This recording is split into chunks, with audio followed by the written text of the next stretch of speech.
Professeur Pierre Philippot, la pleine conscience, mindfulness, qu'est-ce que c'est? La pleine conscience, c'est, on pourrait dire, un état d'esprit, un état de conscience qui résulte de certaines activités psychologiques.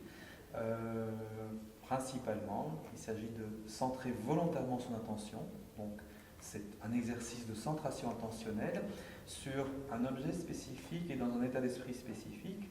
L'objet spécifique de la centration de la conscience, c'est l'expérience présente.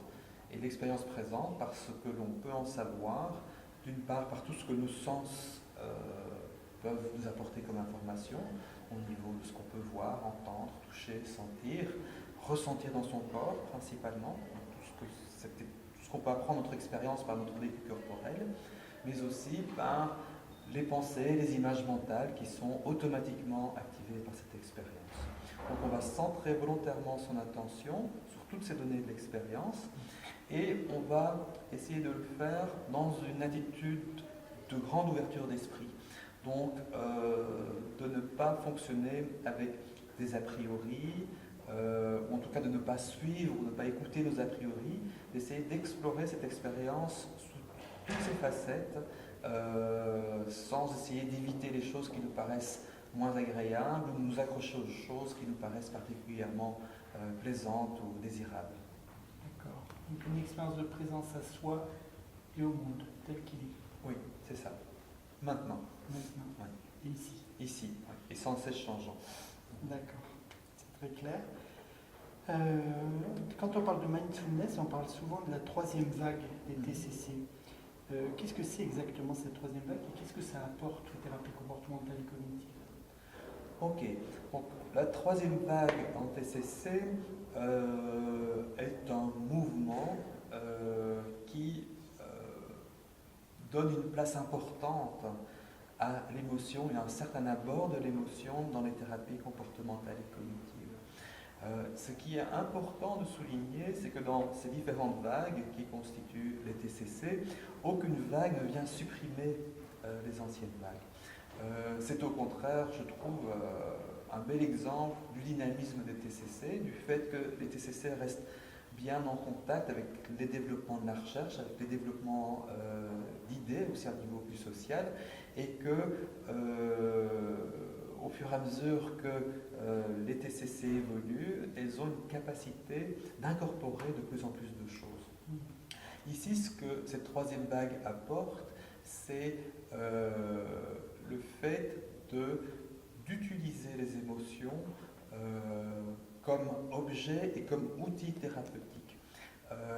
On va accorder une importance importante aux émotions dans cette troisième vague, non seulement parce qu'elles sont au centre de la souffrance ou des difficultés de la personne, mais aussi parce que les émotions peuvent apprendre beaucoup à la personne sur ses valeurs, sur ses projets, sur ses désirs. Donc on va pouvoir exploiter toute cette information. On va aussi utiliser beaucoup l'émotion comme outil thérapeutique en essayant de promouvoir l'exploration de l'émotion.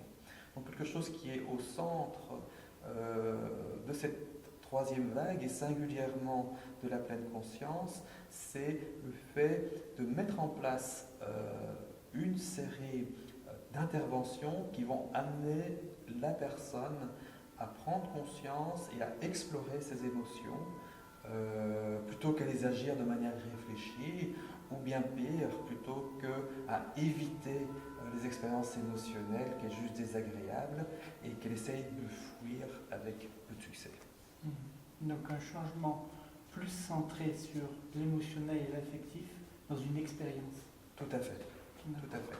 Donc quelque chose qui est important ici, c'est l'aspect expérientiel de cette troisième vague. Beaucoup d'aspects sont centrés sur le fait de faire l'expérience du sentiment émotionnel, faire l'expérience de ce que l'émotion mobilise chez nous en termes de sensations corporelles, de manière de percevoir les choses, de souvenirs, pensées, images mentales qui y sont automatiquement associées. Très bien. Une dernière question, professeur Philippot. En thérapie comportementale, on parle tout le temps d'efficacité, de validation.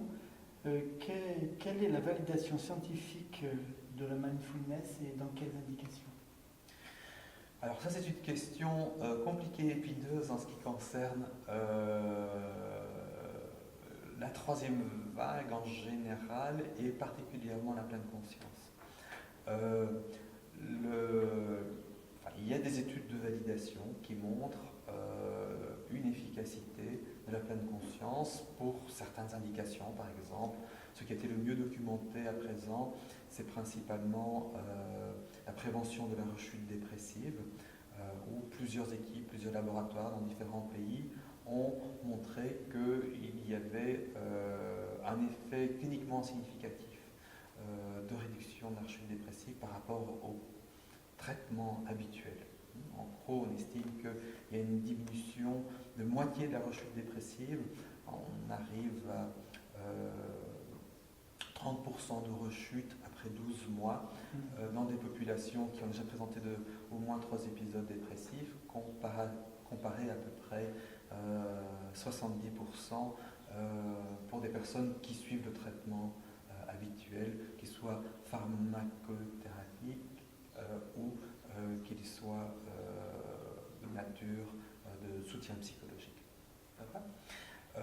Il y a aussi des études qui montrent une efficacité dans différents domaines. La douleur chronique, c'est aussi un domaine où l'efficacité est bien documentée. Il y a toute une série d'études sur d'autres domaines où là, on n'a pas encore de réplication suffisante pour pouvoir prétendre à des critères d'efficacité supposés et encore moins d'efficacité clairement établie. Et de par cette énumération, on voit la difficulté qu'il y a, c'est que ce mode d'intervention n'est pas conçu pour un diagnostic spécifique.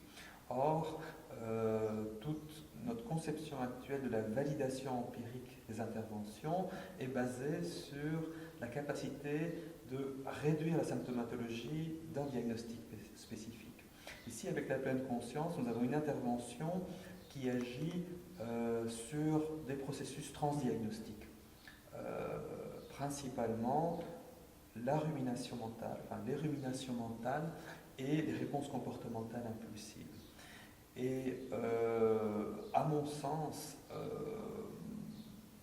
la validation pour cette nouvelle vague doit être plus comprise en termes de est-ce que ces interventions ont une efficacité prouvée pour altérer des processus que l'on sait pathogènes, par exemple certaines formes de rumination mentale.